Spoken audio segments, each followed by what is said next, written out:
The country's president may be in talks about a peaceful way out of the conflict, but on the ground in the Central African Republic, the reality is bleak. Dozens of Muslim men were killed by rival Christian militia today, in the worst single incident of its kind since the crisis began in December. Even as religious leaders from both sides appeal for reconciliation, the injured is still filling hospitals in the capital, Bangui. This report by our chief correspondent, Thomson, contains some very distressing images right from the start. Bangui Community Hospital this morning, and a Muslim man arrives, shot several times. The soldiers who bring him in say 4 other Muslim men were killed in the same attack. An hour later or so, we would hear 39 Muslims were killed in a massacre. It's the gravest single incident like this since bloodshed began here on December the 5th. We move to the back of the hospital, to the tents, the wards run by Médecins Sans Frontières.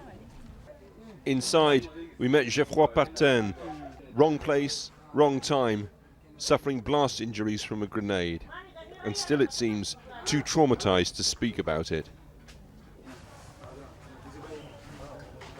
In the bed right next door, Damablondet describes how he was shopping when a Muslim Seleka militia gang attacked him with machetes. They took out their knives and began whacking us. We couldn't deal with it, so we fled, ran away. Thank God the African peacekeepers came then.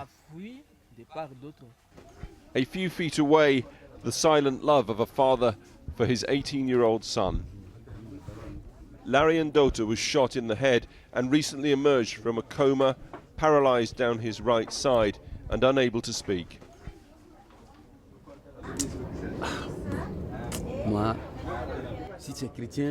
Well, personally I'm a Christian, and I know we have to forgive, but there's a huge gulf now between Christians and Muslims here, and we've got to fight back.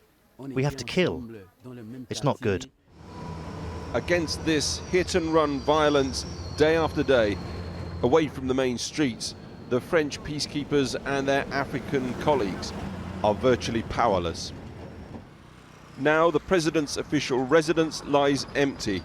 Nobody knows if he'll return. Officially, he flew out to a conference from Bangui in Chad yesterday.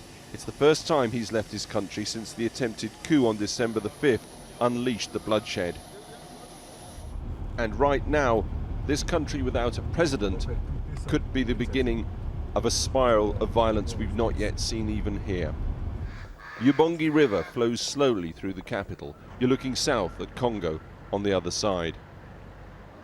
And on the north bank, a refugee camp with a difference. These are the grounds of the Archbishop's house in Bangui, and it's one of 67 sites for refugees just in this city alone. Amongst their number, none other than the chief imam. This is the only safe place he can live here. And I don't know whether that is a symbol of reconciliation, living and breathing and acting itself out here, or whether it's a symbol of just how bad things have got. Appealing somehow for calm and reconciliation, the Archbishop, the imam, who lives with him, and the leader of the Protestant churches in this country. Their role could now be critical. This country, the Central African Republic, was considered like Switzerland in the past. We lived this reality. I was at school with Muslims. We played football together. If we can get security back, then peace will come again.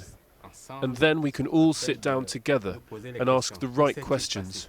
Right now, though, our home is on fire. The imam is not wrong, and these 3 men now face pressure to make a difference here like never before. A charity official here with long experience in Central Africa says the journey of the people is now deeply uncertain and dangerous. Church leaders could be all they have. I'm from Northern Ireland, and we actually use the wisdom of Africans in the guise of Desmond Tutu and Nelson Mandela to help bring peace and reconciliation to Northern Ireland. And we recognize that in Africa, the respect of the church and the Muslim faith and other faiths as well has the heart, mind and soul of the people. So these men will be called upon to hold this country together. Otherwise, without that, who knows what may happen here. Who indeed? And just the other side of the garden wall here, the refugees gather before the skeleton of the new cathedral being built for the dance troupe that arrives every 4 days to try and keep morale up here. A little time and a little space in which to feel secure for now. Alex Thomson, Channel 4 News, Bongi in the Central African Republic.